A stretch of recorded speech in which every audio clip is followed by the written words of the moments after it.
In these cities, Odak and Shifta, large wine presses were discovered.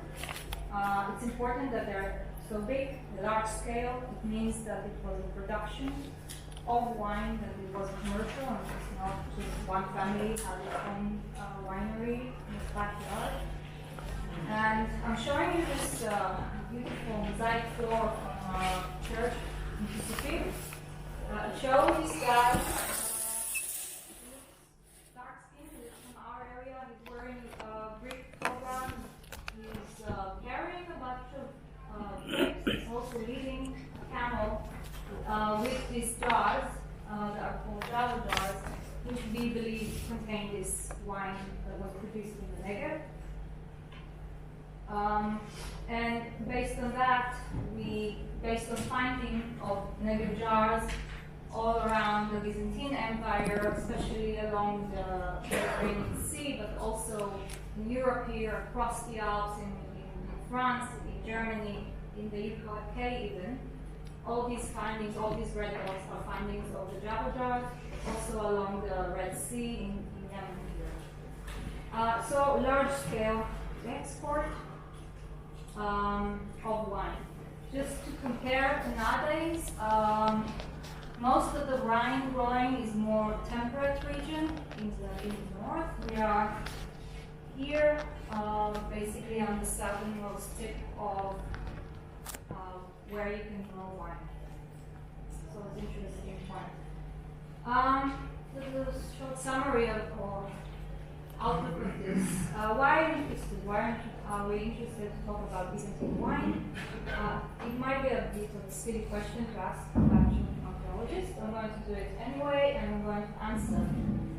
First, wine has a huge significance culturally, religiously, economically, spiritually, nationally. We have wine in important religious ceremonies in Judaism and Christianity. As an economic force, it can be used to trace back early human technology and movements, things like migration, trade routes, conquests. Another point that it may be more practical for wine growers. Nowadays, growers around the world, in Europe, for example, they face climate change. They have loss of crop due to the changing temperatures. And they might be they are very interested to learn about this cultivar that could grow in such harsh conditions in the desert. For me personally, as a geneticist, I'm interested to see if I can establish a genetic link between ancient Byzantine grapes and modern Portugal. So with that, let's jump right into the world of double helix and DNA. I know that everyone knows the DNA is sort of the script of life. It tells the body how to make itself, so instructions. It's made up from these four molecules: adenine, guanine, cytosine, and thymine. They look like this, and it's sort of this is a very long stretch of these four letters that are repeating itself in a specific order, which is then important for the meaning, for the coding of it.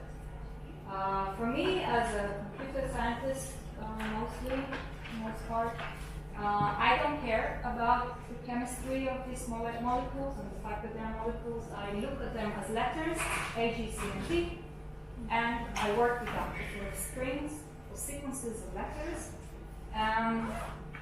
The important thing to see from this figure here is the double helix. I have everywhere I have T, I have A, these are complementary letters.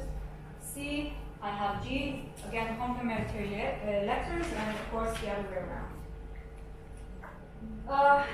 Okay, again, I hope you all know the DNA is on the chromosome. There are a set of chromosomes for each living thing, and that makes up the genome. in diploids, such as ourselves, there are 2 copies of each chromosome. So the picture here is for human chromosomes. There are 23 such pairs of chromosomes, and each child, each one of us got one copy of the chromosome, also called zygote, from the father, and another one from the mother. And quite often, what happens is we don't get the copy as one copy as is. The 2 copies of the parent, they sort of intermix, they exchange genetic data between them, and this is what we call crossover or combination. And so the child sort of gets mosaic picture of that, right? The combination of that. And this is just, I'm showing this example for one kind of chromosome. Of course, we have the other chromosome, similar story, and the other chromosome, and that for as many chromosomes that I have. You see that the picture gets really complex very quickly, and there are endless possibilities to create combinations of 50% mother, 50% father. That's why we're all different. And every child, even full siblings, they will be different from one another. So making some more generalization of it from one generation back. I have this family dynasty, and I'm interested to look in this. So this section, it's shared between the mother and the child. So this here. And we know that it is, because of the colors here, that this was inherited as is completely. So this stretch of DNA from the chromosome was inherited from the mother to the child. So we call it shared haplotropy or haplotypes, and this is the shared haplotype between the mother and the child. If we go up to the grandparent, we see that from the colors to the dark, I hope you see the dark yellow here, it's a shorter section. So this was inherited as it is from the grandfather. So I get a shared haplotype, but it's shorter. And generally that is always true, or this is statistically true, let's say. You expect the further you go between generations, and it could be, doesn't have to go up to the grandparents. I'm talking about your nieces, your grand aunt. The further you go with this generation, the shorter the shared haplotypes are. And this is used actually to infer kinship, to be able to tell how related you are, or you take two individuals and say how related they are. And I'm going to use that further on in the talk. Another point is when I'm working on DNA is mutations. Very important. When I say mutation, to most people, I think they think of these horrible monsters, horrible mutants, and all the damage to DNA and diseases and cancer and whatnot. All this is true.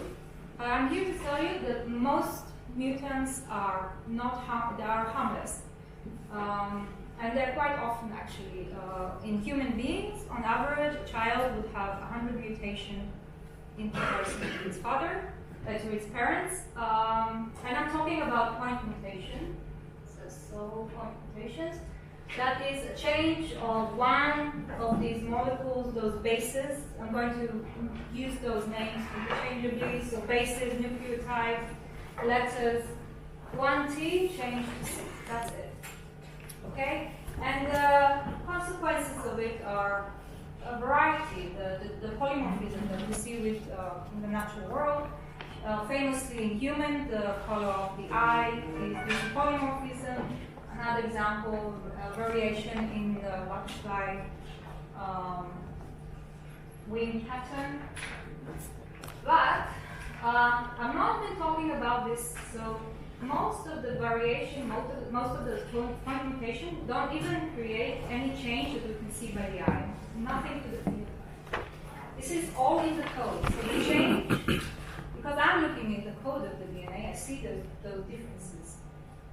Even if they don't have consequence. generally they won't have consequence because most of the DNA doesn't code to anything, it's junk DNA. Also there is a sort of redundancy within the coding that allows such changes without any implication. But when I look on my files at the codes, so I can see, look at this line here. This is the DNA code in this area of the genome that I expect. And these are my reads. This is the sequences that I got. So I see I have C, T, everyone has T, G, everyone has G. Here, some have G, some have A. And this could be coming from the same individual because the two copies of the chromosomes, the one from the mother says G, the one from the father says T, and that's how we get polymorphism.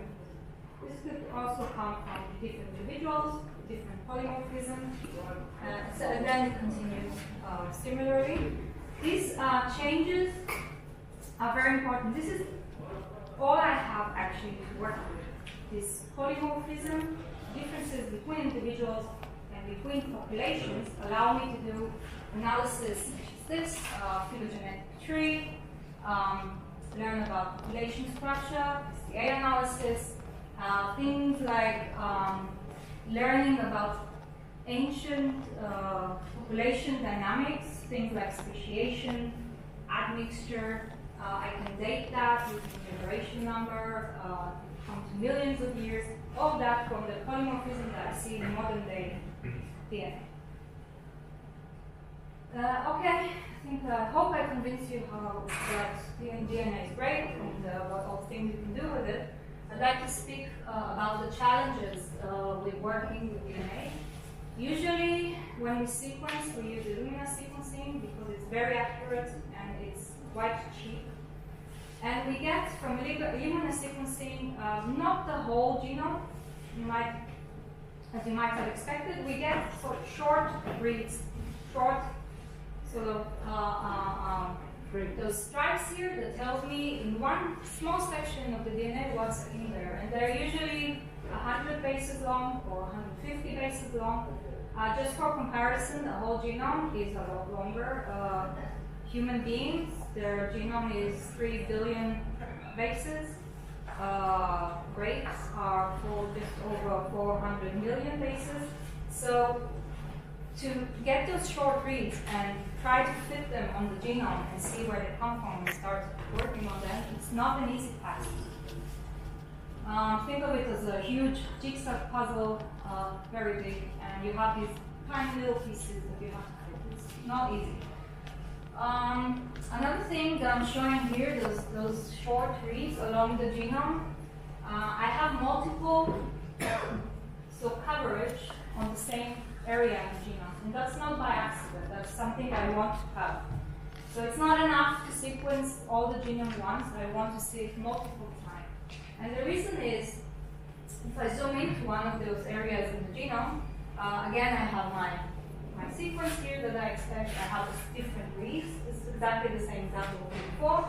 I know that all the reads here say C, all the reads here say T, all the reads say G, but here I have first read saying G, second read saying G, third read saying G, the fourth one says A, and the sixth one also says A. So I don't think it's a mistake. I think it's polymorphism.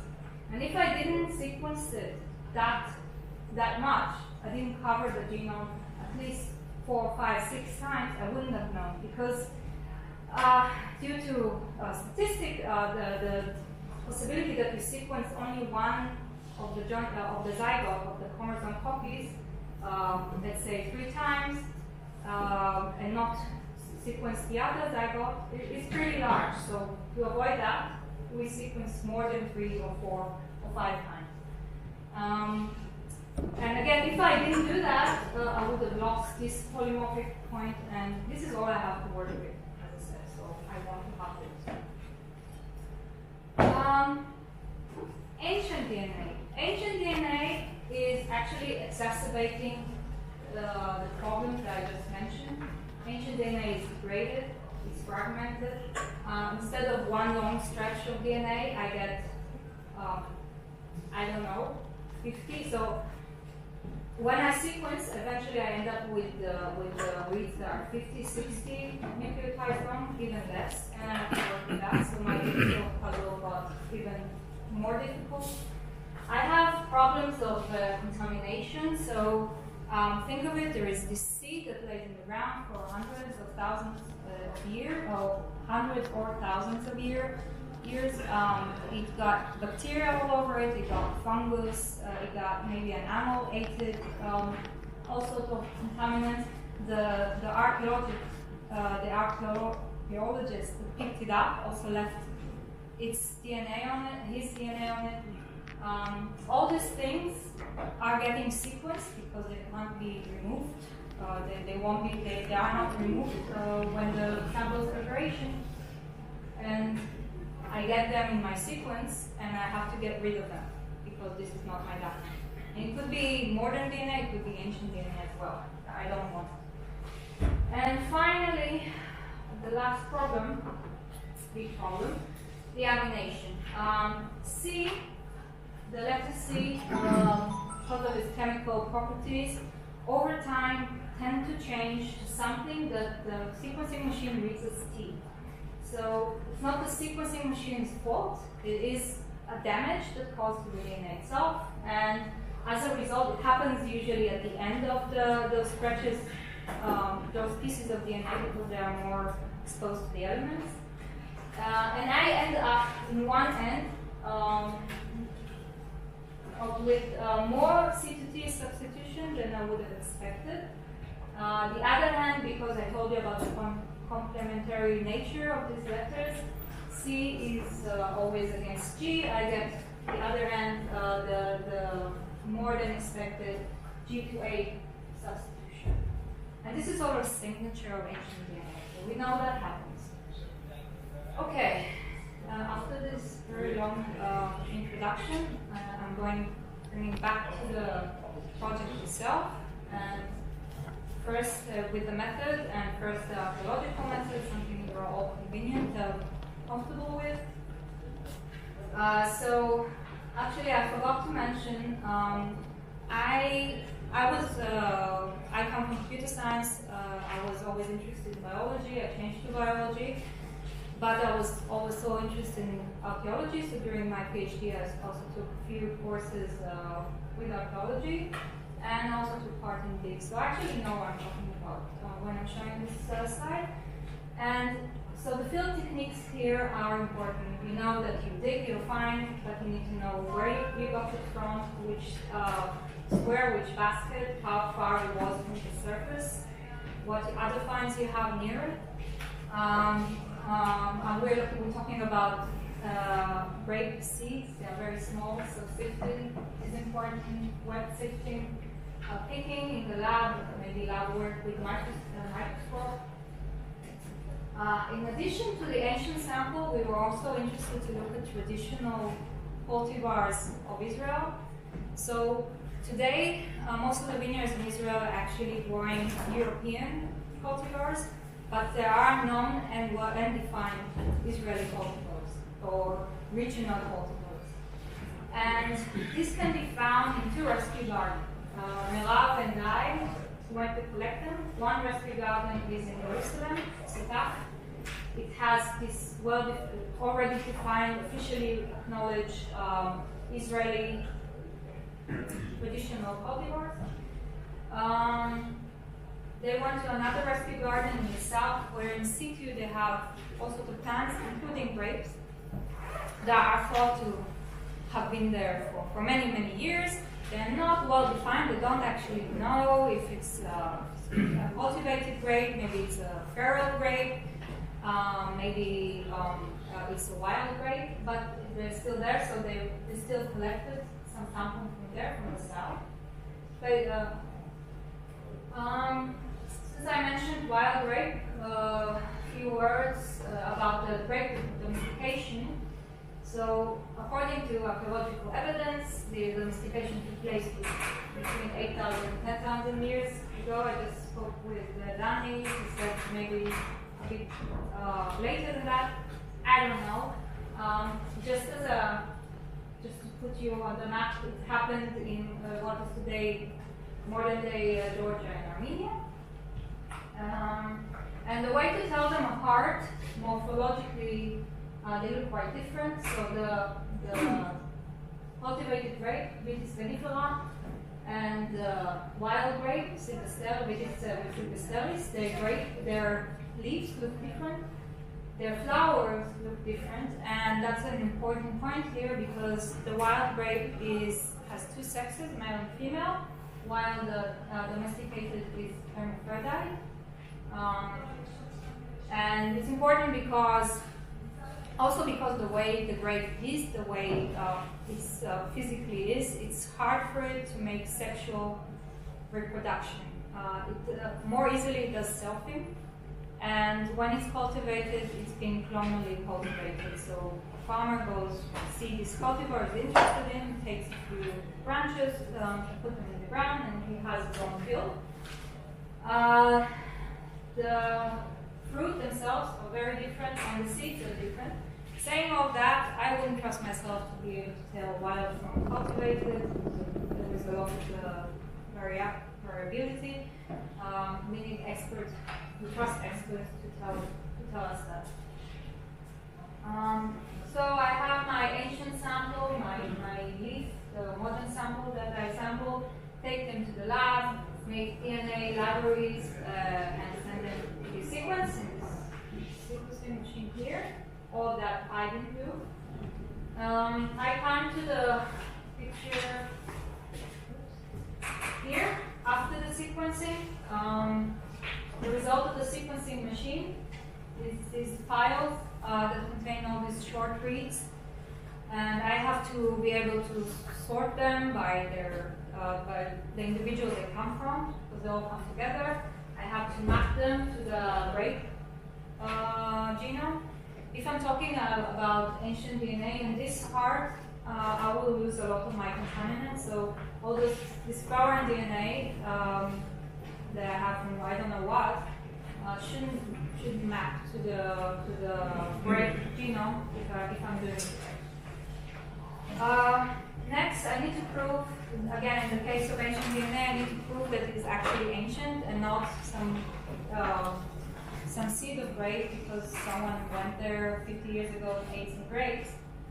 So I'm looking for this pattern of ancient DNA damage. As I said, I expect more C to T substitution more than what would be polymorphism in one end, and more G to A substitution in the other end.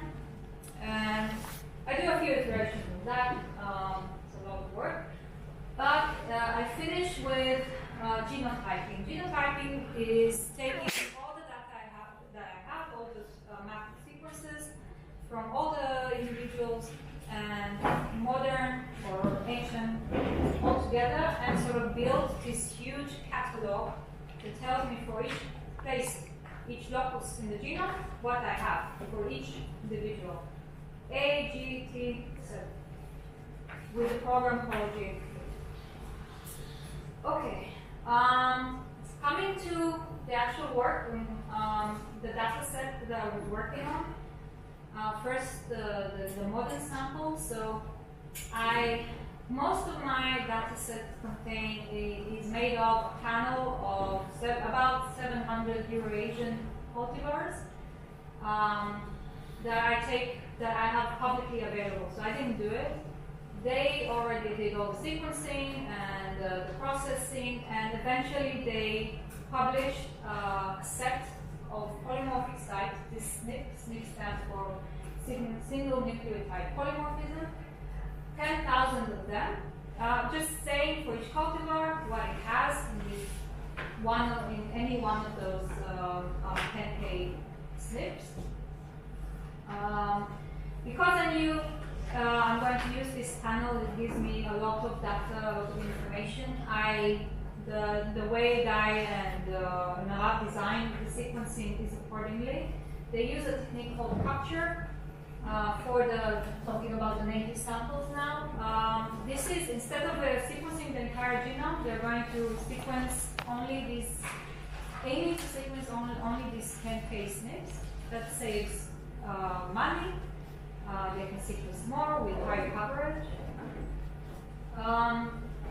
And this is also what they do with what they did with the ancient samples. Another part of my modern samples data was publicly available whole genome sequences of Eurasian cultivars. These are whole genomes that are publicly available. I processed them to the point where I have 10K SNPs out of them. All the rest of the data is not used. Altogether, I ended up with about 900 samples cultivated and wild. 78 are from the Eastern Mediterranean, that is Israel, Syria, and Lebanon, and 65 from Israel. For the ancient data set, it's not as good. Okay, there were digs in Shifta and Obdat and Tzana.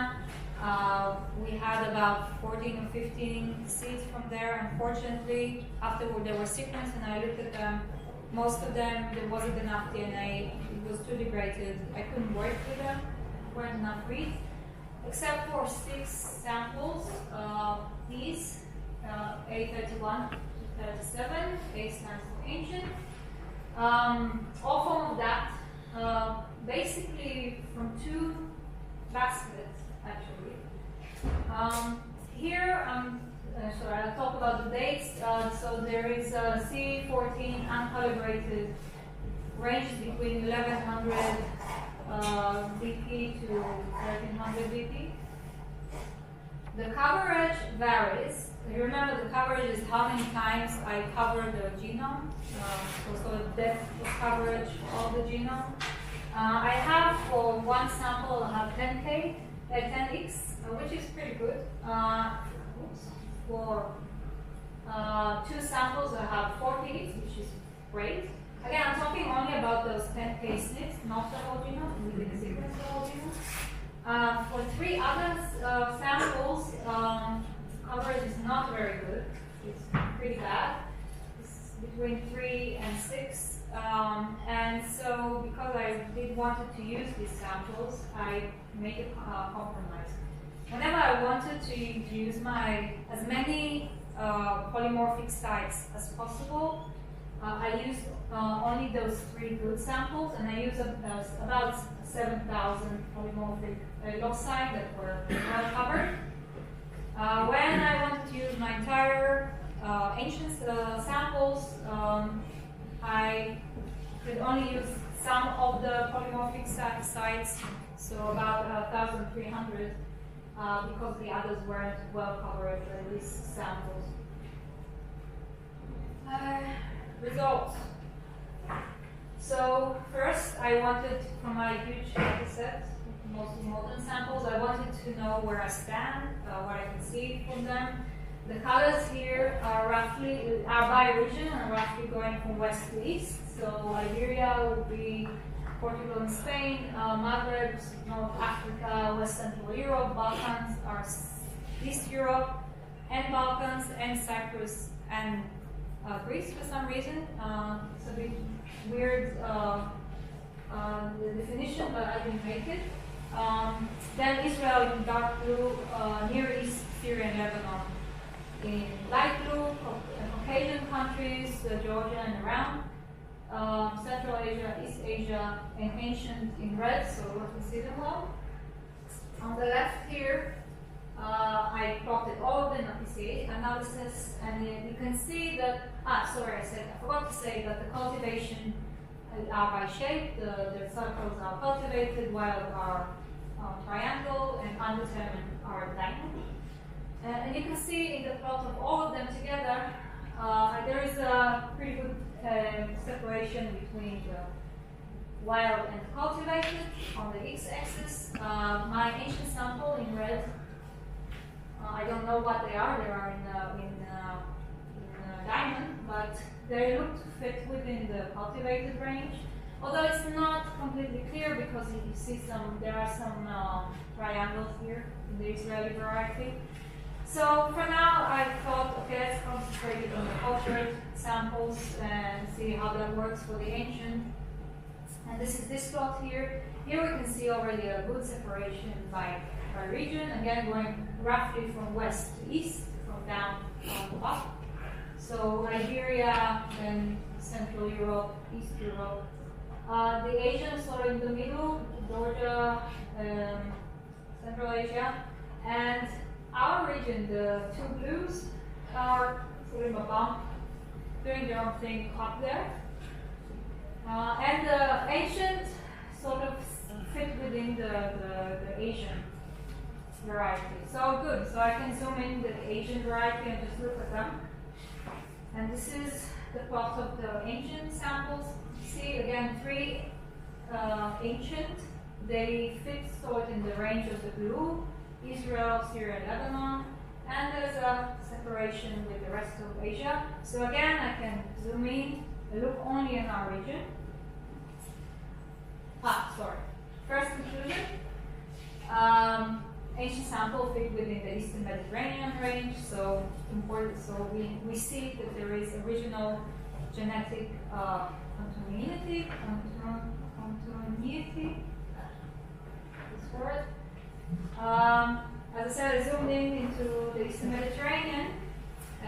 Here, I wanted to sort of see if I can separate the wild and the cultivated, because if you remember the initial plot, it wasn't well separated. I used a weight covariant estimation. There's a function that's given by R to do this, to draw the circles. And you see in the left, I have the three ancient samples, so data set, so 7,000 sites. You see there is good separation. And importantly, you see the three ancient samples, they fit within the cultivated. I wanted to check for all the ancient samples, so I used the less good data set of 1,300 sites. And again, I see the separation. It's not as sharp between the wild and the cultivated, but it's pretty good. And again, the ancient samples in red, they fit within the cultivated variety. So here we come to the next important conclusion. Ancient sample fit within the cultivated variety. We have a continuity of cultivation. Right? It's not just that they are in the region, they are remaining in our region as cultivated variety and not as feral, or maybe they're wild, things like that. Okay. So I was interested to know if I can see those, if there are family relationship between the ancient sample and my modern variety in the Eastern Mediterranean. And here I remind you again this figure that I showed earlier, showing how you can infer that from shared haplotypes. So child and mother share this haplotype. The child and the grandfather share less so. So the length of the shared haplotype, the length of the copy of the zygote, the chromosome is smaller, shorter.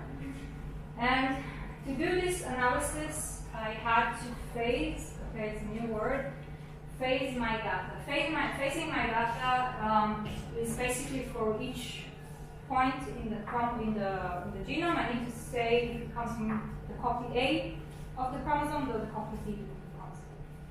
It's not an easy analysis. I have a video, it's a program that does that. We're using Markov chain model based. And to show what I'm doing, this is an example. I have two samples. Sorry. I have two samples here. They are phased. Their sequences are phased. Everything in red here is mismatched. So I have the two copies of the two zygotes for each sample. And you can see the first position, GA-AG, it's the same content, but it's reversed in order, so I call it mismatch. The second position, TT, of course it fits, it doesn't matter, there's no order to it. CT, CC, only the second, the T and the second C match. The next one, GG, of course they match. AG match both completely. The next position, CC, TT, is what is called homozygote mismatch. Homozygote because one zygote, both of them have the same letter here, and they disagree on it. So there is no way moving the zygote around, you can't fit them.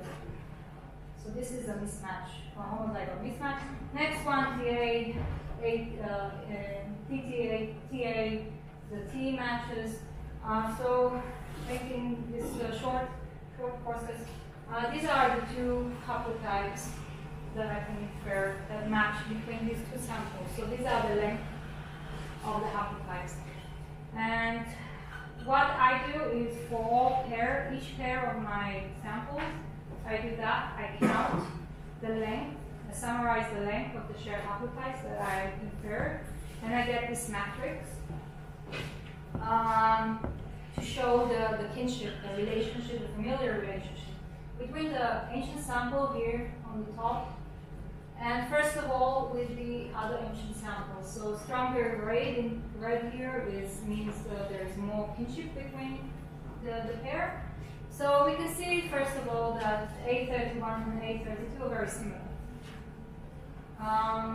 Less so to A33. If I go to A33, it's not very similar to A31 and 32, but maybe similar, well, not really to 35, but very similar to 37. I'm going to ignore 36. Again, 35, similar to 33 and 37. And 37, similar to 33 and 37. And 35. The next sample is modern. Aswad College from Lebanon. It's not similar to 33, 31, 32, but it's very similar to 33. In fact, these are the most similar pair that I have, that I showed you. Somewhat similar to 35, somewhat similar to 37. The L, next one, is quite similar to A31, 32, but not to any of the rest. So to summarize it, I see in my sample, my ancient sample, I get sort of two groups. You see by color, A31 and A32, they're similar to each other, and they're similar to this sample, the L from Israel. A33, 35, and 37 are similar to Aswad Courage. It's a sample from Lebanon. And the thing I can maybe infer from this, I have proof, it's not proof, but I have my suspicion. Remember, all these samples are from the same location. They're roughly the same time, so there is 200, 150 years between them. Maybe they were all grown in the same field. So I see here something I could say that is on-farm crop diversity. That is, it's a modern technique as well. You have your kind of plant that you want to grow. You don't grow only one kind of this plant. You use multiple cultivars because one cultivar might be more resistant to a disease that the plant can get, and so you use some of your crop, but not all of it. Similarly, you have different flowering, harvest time, and these sensitive times. If you have a natural disaster such a sandstorm in the south, you might lose some of the crop, so you lose that crop and not the other. This guy here, he's a farmer from Sinai. Guy met with him, so he's actually growing grapes in Sinai, and he has two different cultivars that you see in his hands. Okay, so that was another conclusion. Now I wanted to go back to this Aswad Courage, this very similar sample from Lebanon that was very similar to A33. It was so similar that actually Merav and I wanted to know what's the differences, to learn more about it. And I actually opened the files and looked at it. It's not something I usually do because these are big data files. It's not something that human being can comprehend. And the first thing that jumped to me was there was no homozygote to homozygote mismatch. Remember, homozygote to homozygote mismatch in the sample I just showed you. It's a situation where you have one sample having AA in both zygotes, and the other sample has TT. I'm going to, in a minute, explain why it's so important. Another thing is I sort of started a game with myself. I started to manually try to match the haplotypes to get this length of shared haplotype by hand, and while reducing as much as possible the number of mismatches. And I sort of managed for almost all of the chromosomes, 15 out of the 19 chromosomes in gray. Here, in the left is A33, in the right is as was college. There are two zygotes, and the colored zygotes are the match. Right, so chromosome 1 matched perfectly. Chromosome 2, there was sort of crossover change. Chromosome 3 matched perfectly, etc. And here I show you all the chromosomes and the way I managed to match them. It's nice, it's colorful. Importantly, reminded me of this situation, right? You have a parent with his 2 copies of GNO chromosomes, and the child inherits one of them. And I would like to claim that this is the situation with A33 and Ascot carriage. This is one generation inheritance, one generation between them, so parent and the child. And as I said, this is all fun and game, but this was done by me. I'm a human. I make mistakes. I have a bias. I can't do statistical inference in my head. But this point of no homozygote to homozygote mismatch is important. Because think of it, a child is, every locus in the genome is 50% its parent, one of its parents. So it can't be that the parent has TT in a specific area in the genome, and the child has something that different, has CC. It's just not possible. And this is exactly what we see here. So that fits with this theory. It's a big claim, so I looked for other proof for that, and I ran a program called King, which does similar thing. It looks for kinship, relationship, by phasing and looking at the haplotypes. It does it differently from Vigil. It's a sort of probabilistic methods that look at the distribution of alleles on the population between individuals. The important thing is it gives me, as a result, kinship coefficient. So an absolute number, not a ranking, how close they are, but a number. And this number, 0.3, is well within the range of first-degree relatives. Okay. Another support is, I was doing that for all of my data sets, so all 900 model samples, and I found, so the first result, the highest result was the 0.3 with Aswad Khaled. The next two, they are not statistically different than 0, but still they were the closest to, where 2 cultivars called Khaled and Pseudo Sirico, one from Tunisia, one from Greece. And the nice thing about them is that according to this online repository data information about all cultivars known in the world, they are both closely related to Ascot carriage, possibly its offspring. So it's another support that was very, very nice to have. You might ask, how is it possible that a grape that existed 1400 years ago is a direct father or parent of something that is living today? Well, we're talking about plants. Plants are weird. Plants do, I explained to you that grapes do clonal reproduction if they are cultivated or selfing. Rarely they do sexual reproduction. From what I understood, I'm not an expert, from talking to people who are, that happens with human intervention. If there's a sort of sexual mixture. So if you want to create a new cultivar, you do that. And in a paper from 2019, ancient grapes seeds that were excavated in France, one of them dated to 900 years ago, was found to be a genetic clone of Sauvignon Blanc, a modern cultivar. So if we're talking about 900 uninterrupted vegetative propagation, why not 1300 once interrupted? the vegetative propagation. So we were very interested to know who Ascot College is.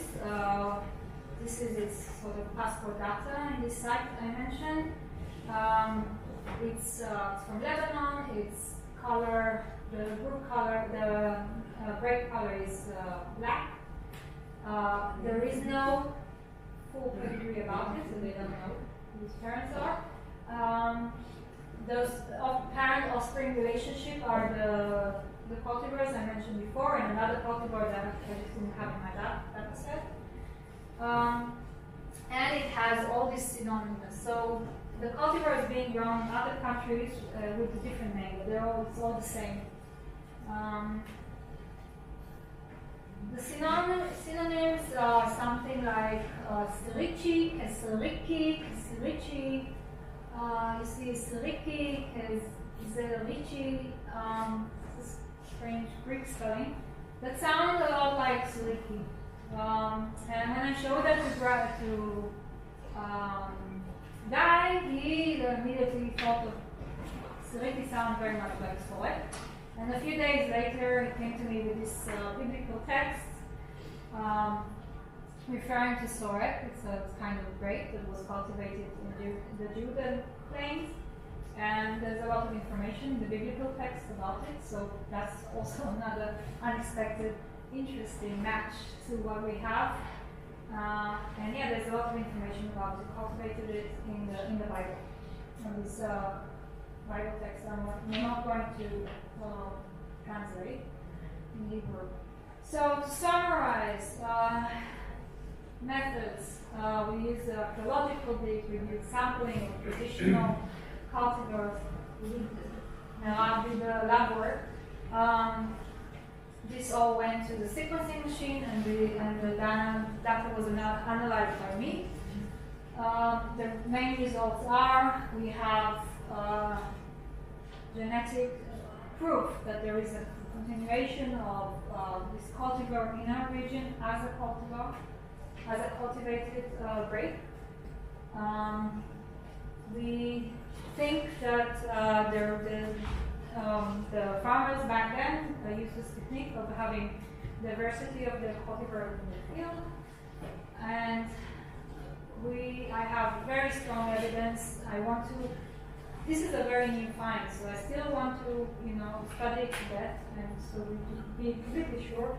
But very strong evidence that one of our ancient samples is a direct father, a parent of Ascot Carriage, a cultivar from Lebanon. This is not only very nice, finding. This shows that we had this ancient. There was this ancient inheritance. This ancient. I forgot how the word. Gaia that to use. This data information from the Byzantine wasn't lost. It still exists today. Living, breathing planet. This heirloom is what I do. So that's all for today. I have a lot of partners in so many institutes as well. I work with Merah from Tel Aviv University. I work with Guy from Haifa University. My former advisor also gave us advice in Haifa University, and we're supported by AI. That's it, and I hope you have questions that you may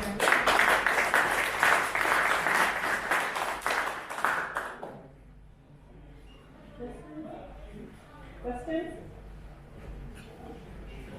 Thanks very much. A technical methodological question about the authentication of the ancient yes or no when you look at the damage pattern analysis. So first, what is ancient in terms of numbers, and second, is there any way to date it? I mean, can you date the damage patterns, or is it just a yes-no ancient model? That's, I have to say that it's a very good question. Actually, I don't know. I never thought of to say what's ancient, why not. Maybe I should read some more papers about it. The way to date it, I know that people are trying to do that actually, but by how much damage you get. But for me, I think it also so much dependent on where it is. The theory until quite recently was that there is no preservation below a certain, like if you go that south, above a certain temperature, it's completely lost. We showed that it's not true, but there is some truth to it. The more colder it is, the better preservation there is. So I wouldn't use that to dating, and we have carbon 14, so we don't need to. But yeah, I need to check to tell you exactly what ancient. But the patterns was there, so what I showed you was real. It showed you having ancient proceeds. Yes. I'd like to know, it's very interesting, I'd like to know where the reference sample of the asphalt carrot was taken from.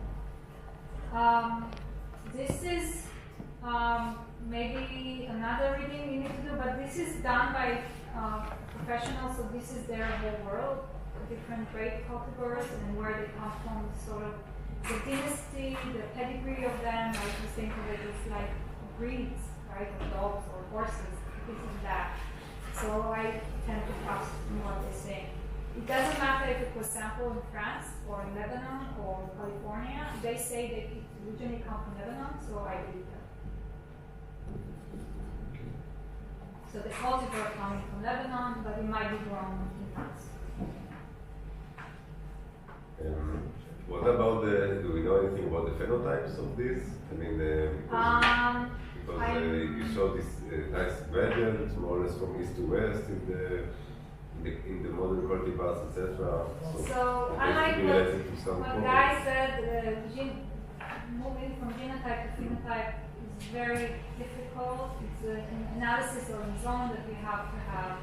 First of all, you have to have the plant to be able to see, and you have to make experiments, maybe use RNA. If you don't have RNA, doesn't get preserved, it's just DNA. Saying all that, we have a set of SNPs that says this plant is probably red or white. We have that for a few more traits, but this is the most striking. And I haven't actually looked yet, it's all very new. But it has a statistical probability. It's never a yes or no answer. So I can say with so much confidence, I can say that this grape is red. I haven't done it yet, I need to do it. But there is not a lot we can say about properties. That's why it's important that you find a direct offspring that we can look at and say its properties.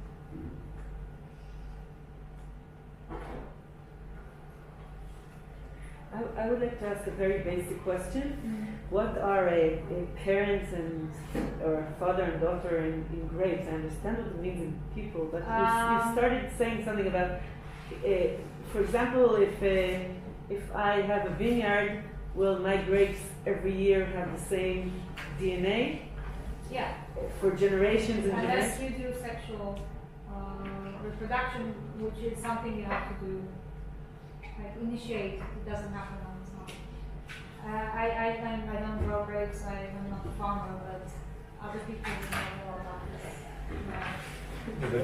And what is a mother and a father? There is actually a definition for that. Because I read in those sites, I don't know what to tell myself. This is an interesting point, that when you take cloning, you have the same DNA, but you check the seeds. Yeah. In the seeds, you have parent and Actually, yeah, I read a paper that relates to exactly this question. If this is seed, it's a sexual cell, right? It's a sexual product. Is it the mother, so the plant it came from, or you already see the DNA of the other plant, the father? The question is, the answer is generally these are empty seeds. It doesn't. So the whole cover of the seed is what we sequence, not exactly this, I don't know, tiny particle that comes from the father. The embryo. You didn't start with the embryo. Yeah, and so I was also interested in this question, and there is a paper that actually checked when you sequence the seed, if it's different than sequencing the leaf, and they say 90% of what you get is the mother, at least, root numbers. So that's good enough for me, especially if it's an ancient sample, you expect the embryo to be dead. And no existing animal, except to have the seed, which is mostly from the mother.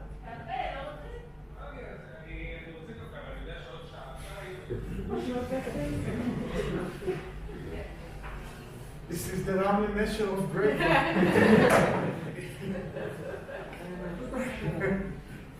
Okay, thank you very much.